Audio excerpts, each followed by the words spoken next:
Bonjour et bienvenue sur le podcast de Run Your Life. Je suis coach Mims, je suis coach sportif, nutritionniste et micronutritionniste diplômé d'État. Et ensemble, nous aborderons les notions d'entraînement et de nutrition en lien avec la santé et la performance. Je voulais aborder ce thème qui est le stress parce que pour moi, il est très important et il parle beaucoup. Je l'ai rencontré énormément durant mes divers suivis. J'ai pu rencontrer des profils qui géraient très bien le stress, comme d'autres qui étaient surmenés. Et donc, j'aimerais juste faire comprendre aux gens quelle est la situation de stress, qu'est-ce qu'un stress, et après aborder les différentes étapes de stress qu'on pourrait rencontrer. Par exemple, ces fameux burn-in ou burn-out. Mais vraiment de les détailler pour comprendre physiologiquement où on en est et prendre de vraies décisions. Ça m'a marqué et j'ai pris cette décision de faire ce podcast il y a de ça quelques jours quand j'ai vu un TikTok d'une personne qui expliquait qu'elle était tombée malade, qu'elle avait eu du coup un cancer et que c'était qu'il fallait pas confondre justement ces signaux qu'elle avait eu par sa maladie par à chaque fois une excuse de stress. C'est vrai qu'à chaque fois on peut dire ah ben t'es malade, ben c'est le stress. Même si ça peut être une conséquence, il faut aussi savoir interpréter cela, savoir déjà mettre en place certaines choses pour après prendre des décisions qui sont réelles et fondées. Et donc c'est pour ça que je voulais éclaircir ce sujet. Donc déjà, c'est de se dire qu'est-ce que le stress ? Alors le stress, j'ai pris quelques notes pour que ce soit très cadré et que je puisse mettre tout sur papier et rien oublier. C'est un ensemble de réactions biologiques, physiologiques et psychologiques, d'alarme et de mobilisation et de défense de l'individu face à une agression, une menace ou une situation vécue comme telle. Donc ça veut dire quoi ? Ça veut dire que vous allez rencontrer un danger et face à ce danger, vous allez mobiliser des ressources, qu'elles soient psychologiques, que ce soit physiologiques par exemple, biologiques, pour pouvoir lutter contre ce stress. D'accord. Aujourd'hui, c'est vécu comme quelque chose de négatif, alors qu'avant, en fait, c'était quelque chose qui nous sauvait réellement la vie. À court terme, ce stress est bénéfique. Par contre, quand il commence à devenir répétitif et chronique, et ben dans ce cas-là, ça devient négatif. Et là, on a des manifestations biologiques ou physiologiques qui sont inhabituelles ou gênantes, par exemple. Donc c'est très important de se dire que à l'époque, c'était important pour nous sauver. On pouvait rencontrer, on va le détailler tout à l'heure, un danger et appliquer cette décision de fight, donc de combat ou de fuite, ou flight. C'est vraiment deux systèmes qu'on aborde souvent. Et donc, voilà, c'est important de pouvoir détailler cette différence qu'on a par rapport à l'époque et du coup aujourd'hui. Aussi, comment je vais structurer ce podcast. Ici, on fait une petite définition du stress, mais on va passer rapidement sur les effets physiologiques. Qu'est-ce que ça engendre dans votre corps, puis on va aller parler de manière plus précisément des moyens d'action et le pourquoi. Et après, on parlera des micronutriments essentiels juste pour avoir une bonne stabilité, entre guillemets, une gestion émotionnelle du stress. Je répondrai aux questions aussi que j'ai données sur les questions que j'ai demandées sur Instagram dans ma story. J'en ai sélectionné quelques-unes, ça va être très intéressant. Et pour vous éclairer aussi sur des questions qui vous concernent. Alors, j'ai pas répondu à toutes, mais par contre, j'aimerais faire un deuxième volet de ce podcast qui va justement détailler les situations de burn-in et burn-out et les micronutriments ou nutrition spécifiques à ces différentes phases quand vous vous reconnaîtrez. Mais je trouverais ça très utile d'abord de maîtriser cette notion de stress, de comprendre ce qu'elle est avant de pouvoir dire burn-in, burn-out alors qu'on n'a quand même pas construit les fondations ici de connaissances. Ok. Donc déjà, il faut savoir qu'on a beaucoup évolué au cours du temps. Notre cerveau a changé.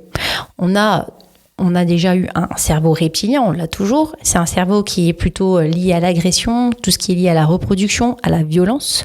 Et on a évolué, on a construit ici un cerveau limbique qui, lui, est plutôt une gestion émotionnelle.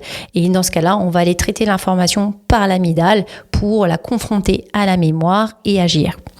On a le cerveau le plus évolué, néocortex, qui lui est plutôt lié aux tâches intellectuelles.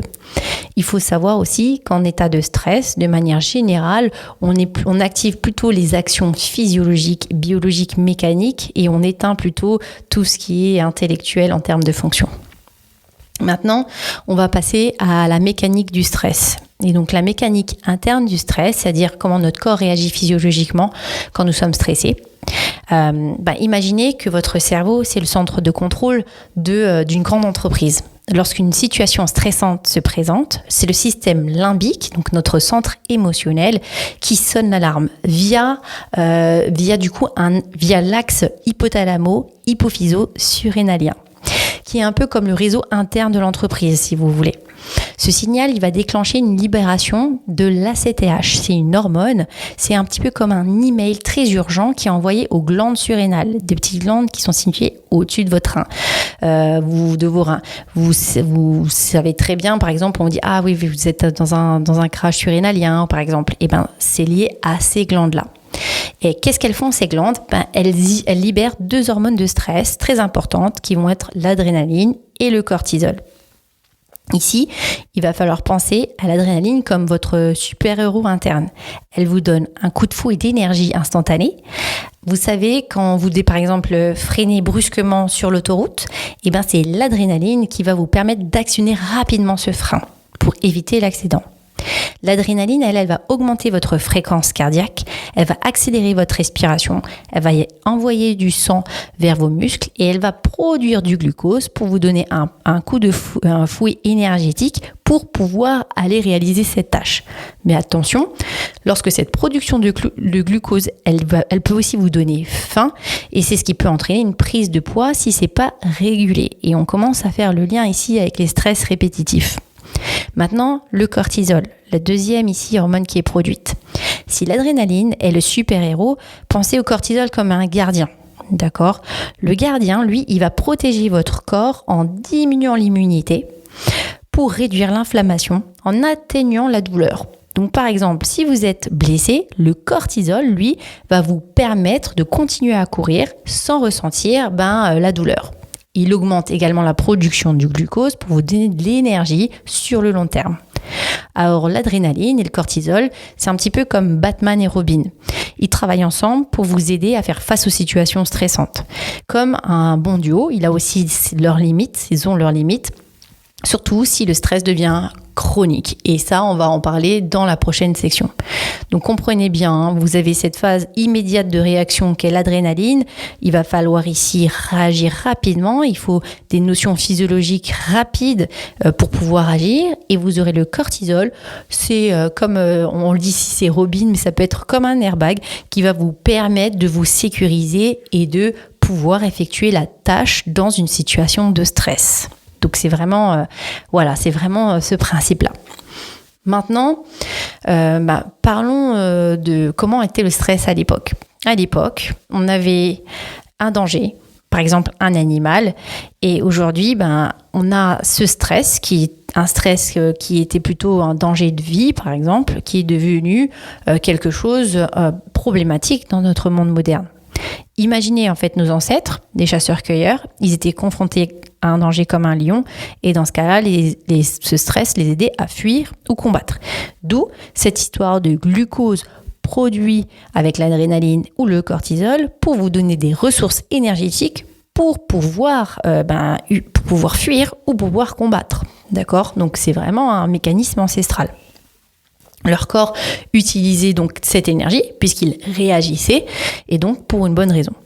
Mais aujourd'hui, nos lions à nous vont être multiples et ça va être par exemple les patrons, vos collègues, des embouteillages, même les réseaux sociaux, les informations, les examens, des problèmes relationnels. Voilà, tout ce que vous pourrez avoir. Mais le problème, c'est que souvent, ces situations modernes, elles ne vous empêchent, vous ne pouvez pas fuir, vous ne pouvez pas réagir réellement. Et donc, vous ne pouvez pas fuir, vous ne pouvez pas combattre. Et donc, toute cette énergie que vous allez produire, ce glucose que vous allez produire suite à la sécrétion d'adrénaline et de cortisol, va être nulle part et donc on peut prendre du poids. En gros, c'est pas nulle part, elle va être circulante dans votre corps et votre corps va devoir le gérer avec les mécanismes d'insuline, de stockage du sucre, etc. parce que vous allez le produire suite à un stress. Et donc, c'est pour ça qu'on fait le lien ici avec le stress et la prise de poids. Mais on pourra en reparler tout à l'heure dans les questions-réponses puisque j'ai eu souvent cette question. Et donc, ce qui est intéressant, c'est de se dire qu'à l'époque, justement, avec le cerveau qui était plutôt le cerveau reptilien, qui n'avait pas réellement tous ces filtres qu'on a actuellement, on pouvait, si on nous embêtait, mettre un bon coup de poing, comme certains disent, même un bourre-pif, un ami à moi, dans la gueule des personnes qui pourraient le mériter, ce qui n'est plus possible aujourd'hui. Mais à l'époque, quand on faisait ça, l'énergie, elle se dissipait immédiatement. Aujourd'hui, pas de réponse. Donc, le cerveau cognitif, lui, il me fait le gardien, il dit attention, c'est pas bien ce que tu veux faire. Et là, l'énergie, elle ne peut pas être cumulée par le cerveau, vous vous doutez bien. Et donc, ça va être évacué par des voies que l'on ne contrôle pas, des voies végétatives. On sera soumis ici à de la nervosité, des tremblements des jambes. Vous savez un petit peu ce qu'on peut faire à des moments où votre corps il essaie d'évacuer ce stress interne. Et souvent, c'est le lien avec les lombalgies ou par exemple les problèmes de cervicales, les muscles posturaux qui viennent se figer, se contracter. Et c'est pour ça qu'à chaque fois, on dit que le stress peut impacter ces zones et donc vous pourrez avoir des problèmes musculaires. Donc voilà. Sachez aussi que les femmes sont souvent en proie à ce stress par le cumul des activités et aussi le perfectionnisme qui est lié à ces activités. Le fait d'être une maman, le fait d'être au travail, d'être une bonne mère, d'être une bonne femme, je veux dire, une bonne cuisinière, une bonne organisatrice, etc. Tout ça, c'est des stress. Et souvent, si cette, par exemple, femme n'a pas de moyens d'évacuer, par exemple, avec une activité physique, ce stress, souvent, vous allez voir que cette personne pourra être amenée à des situations de burn-out, finalement. Et donc le burn-out, on le détaillera de manière plus complexe et beaucoup plus détaillée dans le prochain podcast. En fin de compte aussi, et ça c'est très intéressant de dire ça, c'est que on remarque que les gens ne gèrent pas de manière similaire le stress. Il y a des personnes qui réagissent très bien et il y a des personnes en fait qui s'y soumettent très mal. Mais en vrai, ce stress, il est souvent le résultat de la façon dont on évalue nos propres ressources par rapport aux défis qu'on va devoir avoir à relever. Et ça fait appel à différents facteurs qui sont par exemple la confiance en soi et même notre éducation qui vont rentrer en jeu. Vous savez, quand vous grandissez, qu'on vous dit vous n'êtes pas capable, vous êtes nul, ces croyances vont alimenter vos stress et elles vont faire de vous un individu normalement qui est beaucoup plus sujet au stress ou qui a beaucoup plus de mal à agir face au stress. Donc vraiment, vous voyez, on a par exemple des défis qui vont être similaires, on va avoir une technique différente chacun, une sensibilité qui vont être différente et ça, c'est quelque chose dont malheureusement, sur lesquels il faut, au-delà des techniques de respiration, etc., il va falloir vraiment avoir plutôt des techniques introspectives qui vous permettront de gérer in fine sur le long terme ce stress. C'est donc une remise en cause totale de soi. Il y a quelque chose qui est très intéressant. Il y a des scientifiques et qui ont établi une échelle. C'est l'échelle de Holmes et Rahe pour calculer les niveaux de stress et déterminer la probabilité que la santé soit affectée. Et vous allez voir, je vous le mettrai par exemple en commentaire de cette chaîne YouTube ou de ce podcast de manière générale, où je vais vous donner les différentes échelles et vous allez voir peut-être les calculer pour vous et calculer où vous en êtes. En tout cas, sachez que si vous cumulez moins de 150 points sur ces échelles que je vais vous donner, vous aurez un faible risque à développer des problèmes de santé liés au stress. Si vous avez entre 150 et 299 points, vous avez un risque modéré de développer des problèmes de santé. Et 300 points ou plus, vous avez un risque élevé de développer des problèmes de santé. Et dans ce cas-là, on parle de choses comme le burn-out, de cancer, etc. Et dans ce cas-là, il faut trouver vraiment des moyens pour pouvoir régler ce stress. Et donc, de faire appel à de l'aide, des personnes qui peuvent vous entourer, des amis ou des psychologues ou quoi que ce soit qui vont vous aider. Si je vous donne un petit peu des idées de ces points, par exemple, si vous vous mariez ou si vous avez vécu un mariage dans l'année, vous essayez de prendre ce référent sur l'année passée pour pouvoir comprendre comment l'année prochaine vous allez réagir et quelle capacité vous devez avoir physiologique pour pouvoir faire face à ce stress, vous avez cumulé 50 points. Si par exemple vous êtes séparés, vous avez cumulé 65 points. Si vous réconciliez, suite à une dispute, 45 points. Si vous faites un délit mineur légal, par exemple, c'est 11 points de mémoire. Si vous avez un décès d'un conjoint, c'est 100 points. Le décès d'une personne ou un ami, vous avez aussi plein de points. Donc voilà, tout ça, c'est des points que vous allez cumuler et vous allez vous avez un point de compréhension pour agir et vous donner tout de suite des armes pour pouvoir ne pas vous laisser dans cette situation et surtout anticiper ce qui va arriver physiologiquement sur vous dans les mois ou l'année à venir. Et au-delà de dire que vous êtes quelqu'un qui utilisez ce stress comme moteur, ce qui est totalement vrai, c'est que physiologiquement, je vous l'ai montré tout à l'heure par rapport à la description des hormones qui sont relâchées quand on est stressé, et ça va vous permettre de pouvoir assumer ces charges de manière plus sereine et saine, on va dire, même si c'est jamais très serein. Donc maintenant, je voulais aborder aussi cette histoire de stress et de micronutriments ou d'alimentation. Et ça, c'est un point très intéressant. Et ce point, il va juste vous permettre de conserver ici une bonne santé pour pouvoir lutter contre le stress de manière naturelle. Et on ira sur le prochain podcast décrire justement des moyens plus spécifiques en fonction des situations de stress. Tout en sachant qu'en fait, ça, c'est juste des micronutriments et des nutriments qui vont vous aider à rester en bonne santé, d'accord, mentale, etc. Et tout ce que je vous décrirai par la suite, c'est plutôt comment on va remédier à une situation. Donc, on vient bien décrire les différentes manières d'aborder ce podcast.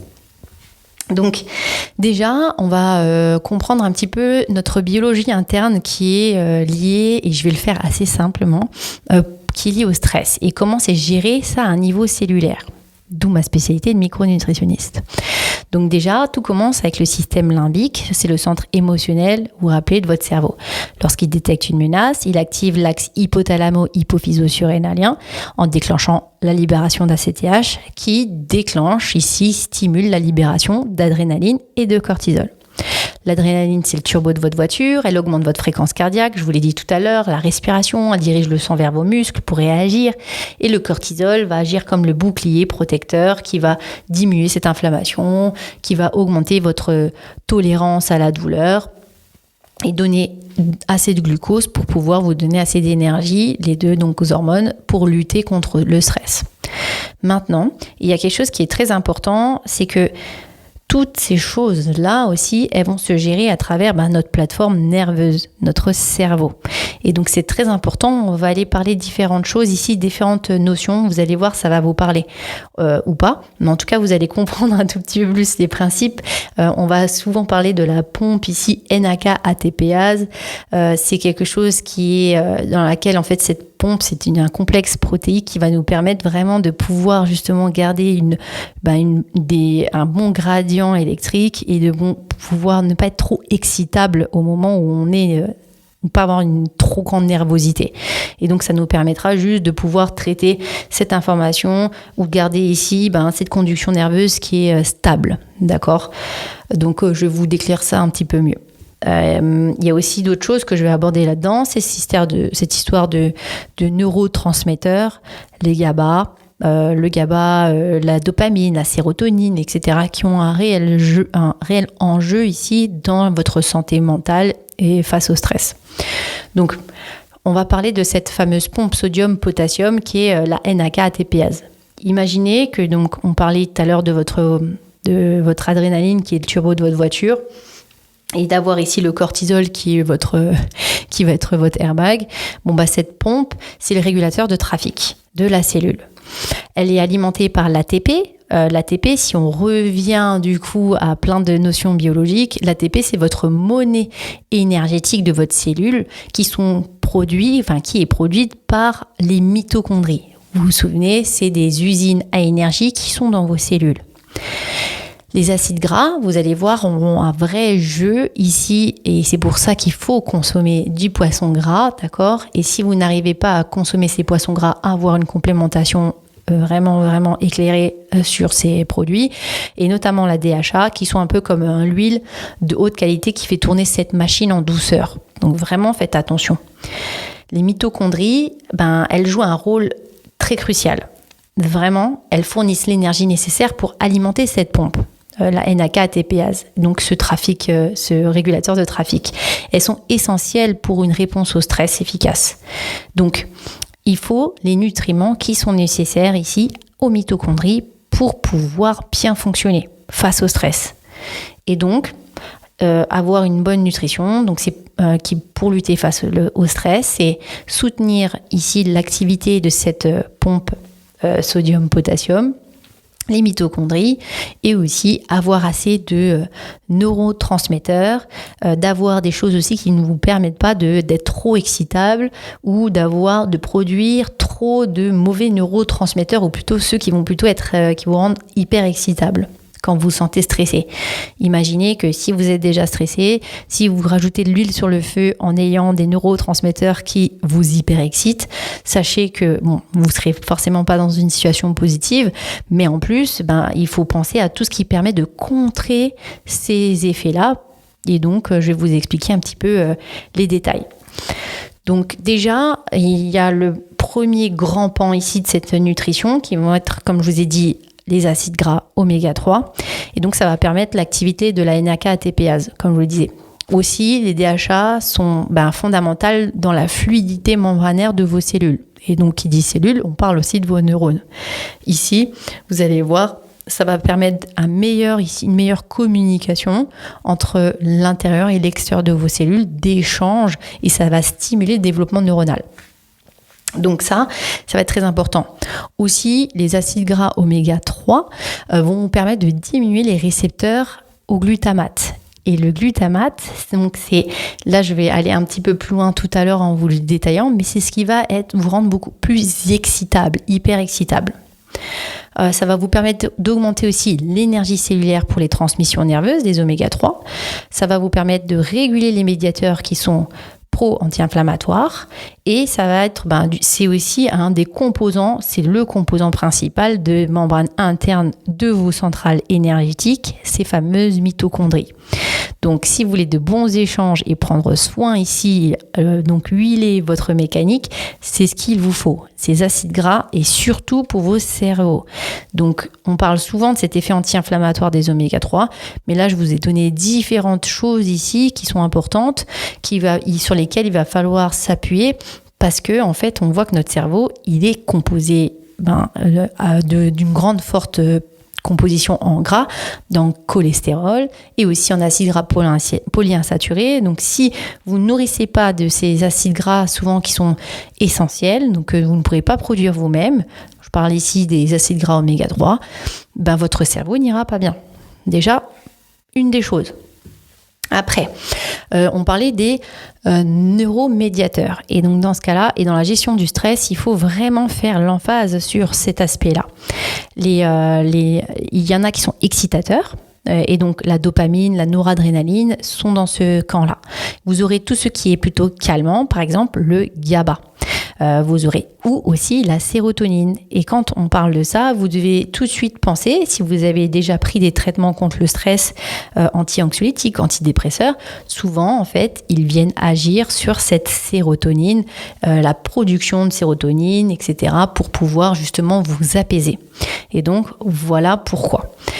Et c'est donc principalement sur ce neurotransmetteur-là qu'on fonctionne avec ces médicaments. Et là, on va parler vraiment de manière plus précise du GABA. Le GABA, c'est vraiment donc un neurotransmetteur calmant. Et lui, il hyperpolarise les membranes et calme les neurones. D'accord ? Et attention, il faut faire attention parce que ce GABA, il est fabriqué, attention, oui et non, il est fabriqué à partir de quelque chose qu'on appelle le glutamate. Et le glutamate, ici, on va le retrouver on va le retrouver dans l'alimentation, on va le retrouver par exemple dans les tomates, on va le retrouver dans les chips, on va les retrouver dans énormément de produits industriels. On le retrouve aussi dans la sauce soja, vous savez. On le retrouve aussi dans quelque chose qu'on appelle le Maggi, par exemple, qu'on consomme beaucoup dans l'Est de la France. Et si vous êtes en carence de vitamine B6, vous ne pourrez pas transformer ce glutamate, du coup, en GABA. Et c'est ça qui est compliqué.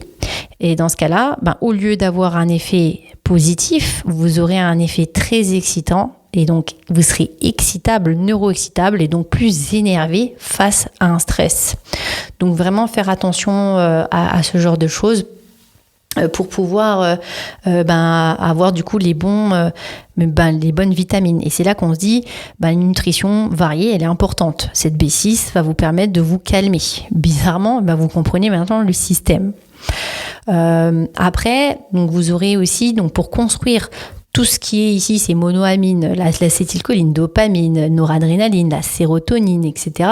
Tous ces neurotransmetteurs qui sont liés à l'excitabilité aussi, au calmant, mais à quelque chose qui vous permettra de réagir. La dopamine, c'est quelque chose qui vous permet de pouvoir avoir un starter dans votre journée. C'est très important. Il vous faut des acides aminés, le tryptophane, la tyrosine. Il vous faut des cofacteurs comme le fer, le zinc. Et donc là encore, on sait que c'est des choses précises qui vous aident à les construire. Il faut aussi, donc ça c'est le chapitre sur les neuromédiateurs, il vient d'être clôturé. On part ici maintenant sur les nutriments qui concernent ces fameuses usines à énergie. Vous vous rappelez les mitochondries. Ici, je vais vous les citer, ils sont nombreux. On va avoir besoin de la vitamine A, de la B1, de la B2, de la B3, de la B5, de la vitamine E, de la vitamine C. Donc on va avoir ici des vitamines qui sont plutôt antioxydantes, antiradicalaires et donc limiter le stress oxydant dans votre cellule par l'activité de ces mitochondries et donc ne pas générer plus de stress. Mais vous aurez aussi des vitamines comme les vitamines B2 qui vous permettent de pouvoir améliorer votre système énergétique, par exemple en transformant votre glucose en pyruvate. Et donc d'utiliser cette énergie-là dans vos mitochondries et vous permettre d'utiliser cette énergie-là au bout de 2 minutes, 3 minutes d'effort. Les oméga 6 et 3, du sélénium, du zinc, du fer, de l'acide alpha-lipoïque, de la L-carnitine, du coenzyme Q10 et du glutathion réduit. Il vous faudra aussi, pour avoir une bonne santé face au stress, on va dire une bonne réaction face au stress, des nutriments qui vont vous permettre la méthylation. Alors la méthylation, c'est un concept assez facile à comprendre. Il y a plein de réactions qui vont vous permettre de pouvoir ici méthyler, vous débarrasser de certaines substances de votre corps ou vous permettre de pouvoir créer quelque chose qu'on appelle l'homocystéine. Il va falloir ici avoir de la B9, de la B12 et de la B6. Et en fait, si vous créez, il faut pour gérer et ne pas avoir, je me suis trompée, trop d'homocystéine et d'en créer, il va falloir avoir de la B9, B12, B6. C'est pour cela, donc, il faut méthyler.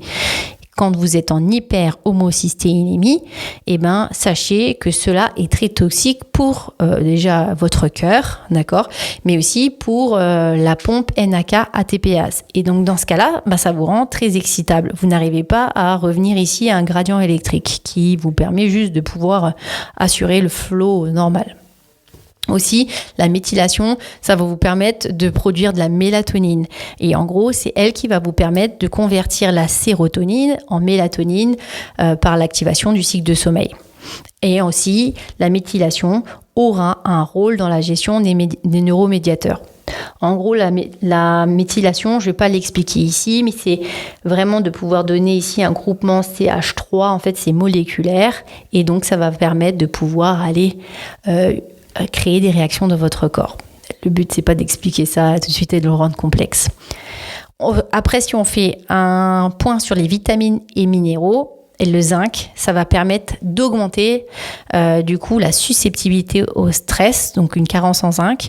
Et en gros, le stress, ça va permettre ici de pouvoir, si la carence, ça va activer ici le glutamate et ça va inhiber le GABA. Les récepteurs ne vont pas fonctionner correctement et donc dans ce cas-là, on sera beaucoup plus excitable. Le magnésium aussi va éviter l'hyperexcitabilité. Si on n'a pas de magnésium, on va, par exemple, si je prends vous vous souvenez cet exemple où on freine quand on a une réaction face à un stress, par exemple, dans un bouchon, une voiture qui freine devant vous, on va utiliser l'adrénaline pour freiner rapidement. Et le magnésium, c'est ce qui va nous permettre de ne pas trop enfoncer cette pédale jusqu'au plancher, juste de freiner correctement et ça va nous permettre si on n'a pas ce magnésium, on va freiner beaucoup plus trop tôt et trop fort. Voilà, ça va nous permettre de contrôler cette action. C'est un cofacteur de la NAK-ATPase et donc c'est très important d'en avoir assez. Aujourd'hui, une femme sur 4 est carencée, un homme sur 6. En gros, on a 80% de la population qui est en dessous des normes. Et sachez que le magnésium, on ne peut pas le stocker dans le corps. Donc, il faut l'apporter de manière récurrente. Si vous avez une carence en zinc, c'était tout à l'heure, en magnésium, vous serez beaucoup plus émotive, anxieuse. Ça va exacerber les symptômes du stress, les crampes et les tensions musculaires. Rappelez-vous de ce qu'on avait dit avec le système végétatif quand on ne peut pas réagir face au stress. Les douleurs intercostales. Donc vraiment, faites attention à ce micronutriment. Et vraiment, ça je le dis à tout le monde, moi je me complémente quoi qu'il arrive et j'utilise une dose qui est au-delà de celle qui est indiquée. Par contre, j'utilise une forme de magnésium qui me permet de ne pas avoir de problèmes digestifs. J'aimerais par la suite aussi donner il faudra aussi mettre l'emphase sur les nutriments qui vont vous permettre de ne pas avoir d'inflammation, donc les oméga 3 en font partie, mais vraiment ceux qui visent l'intestin. Et sachez qu'il y a un grand lien avec le cerveau et votre axe intestin-cerveau. Très important, on sait qu'il y a beaucoup de neurotransmetteurs qui sont aussi faits dans les intestins, et je pense que ça sera lieu ici d'un nouveau podcast. Alors, maintenant, juste quelques petites clés. Là, pour éviter le stress, déjà, il faut pouvoir avoir un bon soin ici de votre système digestif. D'accord ? Faites attention à tout ce qui se passe ici, parce que c'est comme ça que vous allez absorber les nutriments. Je vous ai parlé de toutes les carences qu'on pouvait avoir et leur impact, et surtout ce qu'il fallait dans votre nutrition. Et donc, si aujourd'hui vous en manquez, vous aurez des problèmes. Il faut donc manger des fruits et des légumes, manger le plus varié possible, 3 fois par semaine des poissons gras, de la viande rouge au moins 1 fois par semaine pour avoir le fer pour certains, et attention, ne pas suralimenter en viande rouge non plus parce que c'est un peu trop de graisse saturée.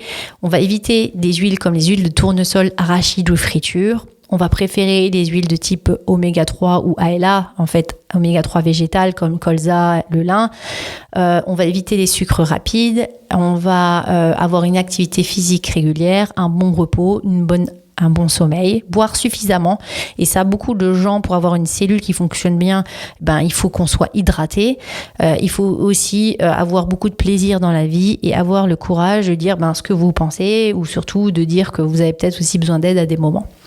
Donc là, je vais juste clôturer ici avec des questions que vous avez posées. Et allons sur les questions. La première question, est-ce qu'il y a une part génétique dans le stress ? Alors c'est une excellente question. La génétique a vraiment un rôle à jouer dans la réaction au stress. Oui, mais attention, c'est plus compliqué que ça. En gros, il y a des personnes qui vont être génétiquement plus prédisposées à réagir à un stress d'une manière.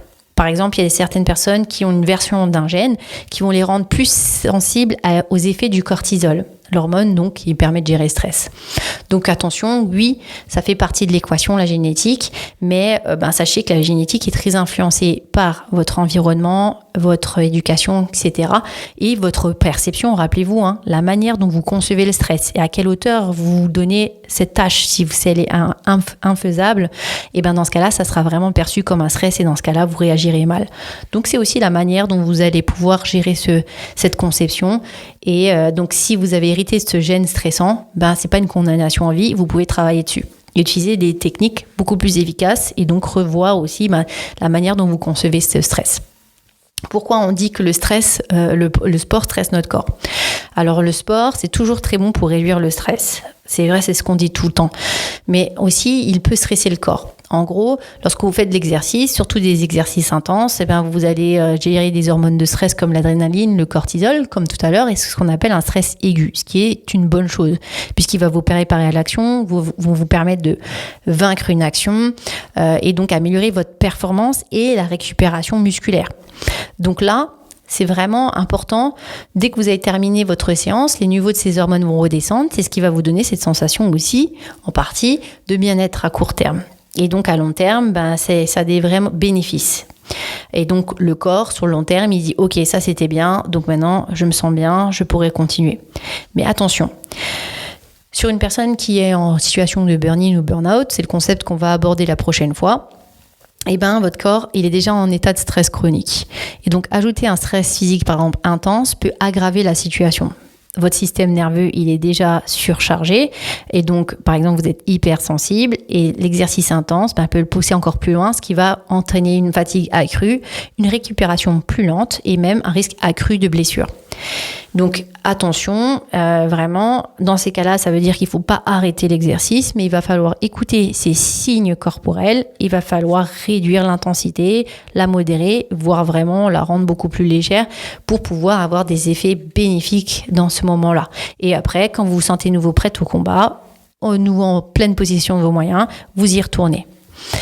Il paraît que le stress favorise les carences en magnésium et autres minéraux. Qu'en est-il ? Alors, oui, on va parler de la science qui est derrière ça. Lorsque vous êtes stressé, vous libérez donc le cortisol. Le cortisol, il a plusieurs fonctions. Mais l'une d'entre elles, elle permet d'aider votre corps à répondre à la situation stressante en mobilisant les ressources énergétiques. Ça, on l'a dit tout à l'heure. Mais aussi, elle permet la régulation du niveau des minéraux, comme le magnésium, le zinc, le calcium. Le magnésium, le cortisol va augmenter l'excrétion de magnésium par les reins. C'est un mécanisme de régulation, mais en période de stress prolongé, ça entraîne une carence. Donc, il est important de pouvoir conserver ce magnésium, j'en ai parlé tout à l'heure. Il est responsable de 300 environ réactions enzymatiques, dont la régulation de la pression artérielle, le stress et la relaxation musculaire. Donc, il faut y faire attention. Le stress aussi peut affecter le niveau de zinc et il est super important pour le système immunitaire. Une carence peut rendre votre corps plus sensible aux infections. Donc, si vous êtes très stressé de manière chronique, vous pourrez tomber beaucoup plus malade. On en parlera aussi plus tard dans un autre podcast. Le calcium, est affecté par le cortisol. Il peut inhiber l'absorption de calcium dans les intestins et donc favoriser l'élimination par les reins. Le calcium, il est essentiel pour la santé des os, la fonction musculaire aussi. Et donc, c'est pour ça qu'on pourrait aussi avoir ces déséquilibres électrolytiques qui vous amènent à avoir des problématiques comme des crampes avec le magnésium, etc., le calcium en termes de contraction. Et donc, il faut toujours faire attention d'avoir ça par l'alimentation, surtout si vous ne mangez pas de produits laitiers. Mais il y a aussi des végétaux qui font très bien le job. On parle de la complémentation et ça avec des conseils. Quel est le lien entre le stress et la prise de poids ? Moi, je pense qu'on a un petit peu parlé tout à l'heure. Je vous ai dit que du coup, la réponse au stress, c'est une cascade hormonale complexe. Et du coup, l'adrénaline et le cortisol, ça va permettre de générer ici, d'augmenter votre énergie en allant produire du sucre. Le cortisol va augmenter la gluconéogénèse, qui est la production de glucose à partir des sources non glucidiques. Et donc, il va décomposer les lipides, les acides gras, les protéines, etc. pour que vous puissiez justement réagir face à l'action. En plus, quand vous êtes face au stress, il va y avoir un impact sur l'insuline. Le cortisol va interférer également avec des signaux de l'insuline, ce qui peut entraîner une résistance à l'insuline à long terme si ça devient chronique. Ce qui signifie que si votre corps produit de l'insuline, vos cellules ne répondent plus aussi efficacement, ce qui peut entraîner un stockage de graisse accrue. D'accord ? Donc ça, c'est très important. En appétit, le cortisol peut augmenter les niveaux de neuropeptide Y et donc c'est un neurotransmetteur qui va stimuler l'appétit. Donc ça peut aussi affecter le niveau de stress, la leptine, c'est une hormone de satiété qui peut vous rendre beaucoup plus affamé. Les micronutriments, le stress chronique, comme je vous l'ai dit, il va vous dépléter en certains micronutriments essentiels comme le magnésium, le zinc, mais aussi les vitamines B. Donc attention, c'est très important pour le métabolisme énergétique. Et c'est pour ça que du coup, vous pourrez grossir. Donc par ces piliers-là, le métabolisme des glucides, l'insuline, l'appétit, et par ces carences en micronutriments qui font que vous avez un meilleur métabolisme. Et cette fois-ci, pourquoi certains perdent du poids ? C'est une autre question. Du côté, ça c'est quelque chose dont on parle le moins. En gros, on peut aussi entraîner une perte de poids avec le stress. Comment ça marche ? On a un métabolisme qui est accéléré, cortisol, qui accélère le métabolisme pour lutter. Mais c'est un peu contre-intuitif, d'accord ? Dans une situation de survie, votre corps brûle plus de calories pour vous préparer à combattre ou fuir. Donc, ok. La perte d'appétit, certes, contrairement à ceux qui mangent plus lorsqu'ils sont stressés, il y a des gens qui vont vraiment manger moins. Et donc ça peut être dû à des niveaux élevés d'adrénaline ou autre hormone de stress qui peut supprimer l'appétit. Et l'activité physique, certaines personnes réagissent au stress en devenant hyperactives et en s'engageant dans des comportements compulsifs qui brûlent des calories supplémentaires. Et le micronutriment, le stress peut affecter l'absorption de nutriments et donc avoir un impact sur du coup votre métabolisme énergétique. Il y a d'autres personnes aussi dans cette phase-là qui ont des problèmes gastro-intestinaux et donc peuvent avoir souvent des diarrhées, des vomissements, ce qui peut entraîner une perte de poids. Et dans ce cas-là, faites attention, ça ne veut pas dire que c'est positif, vous allez avoir aussi un revers de la médaille. Cette question, elle est super importante, c'est comment éviter les pulsions et les fringales. Alors, moi, j'ai une technique là-dedans que j'utilise et c'est une technique qui est issue de la thérapie cognitive comportementale. Elle est appelée la technique du stop. S comme stop. La première étape, c'est simplement de s'arrêter lorsque vous ressentez une fringale. Prenez un moment pour vous éloigner de la situation. T. Là, take a breath. Donc, respirez profondément. Cela aide à activer votre système nerveux parasympathique. Et donc, lui, c'est celui qui vous permet de pouvoir vous apaiser.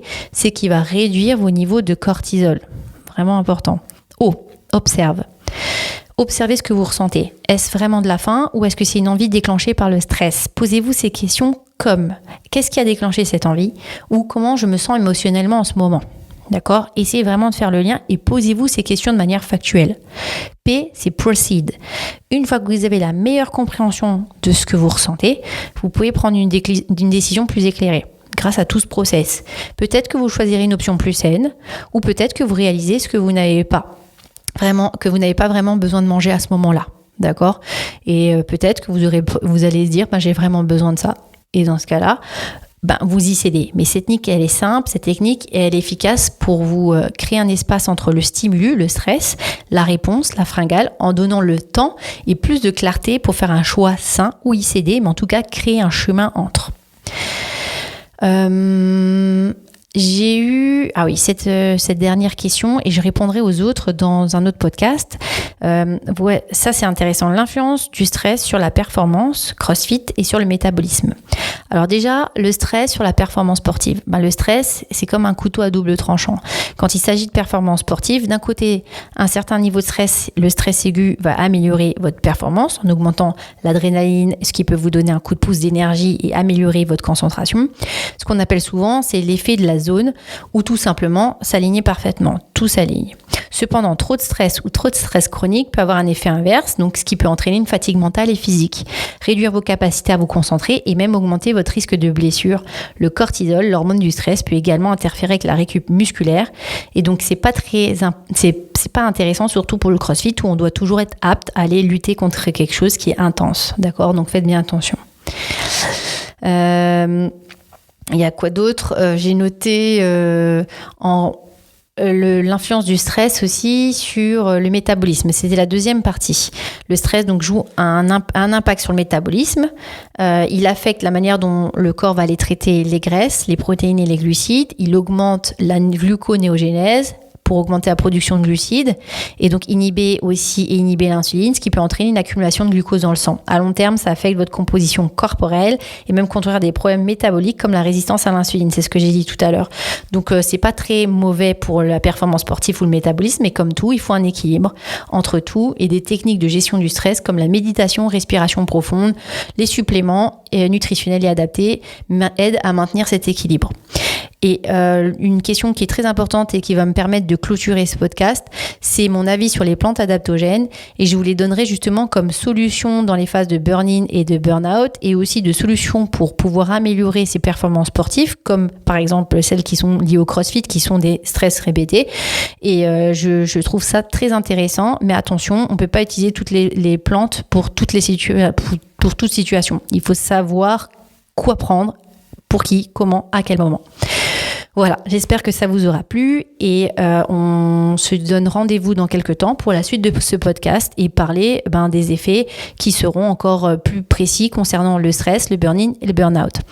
Si vous voulez plus de renseignements sur les techniques toutes les connaissances qui vous permettent de pouvoir maintenir ces clés-là dans votre quotidien et sans avoir un coût énorme ou un suivi particulier et que vous êtes très autonome, vous pouvez aller sur mon application Run Your Life, vous la téléchargez sur les stores, Apple ou Google, et vous permettra de pouvoir suivre un parcours de 100 jours pour pouvoir intégrer toute cette notion et notion aussi de quantité et comment est-ce qu'on l'adapte pour vous, votre corps, et d'avoir toutes ces clés-là qui sont détaillées à travers des fiches et des vidéos interactives.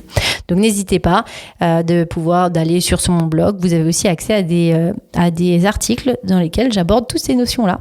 Allez, je vous dis à bientôt et n'hésitez pas à aller me proposer encore des thèmes sur ma chaîne YouTube ou aussi sur Instagram. Salut!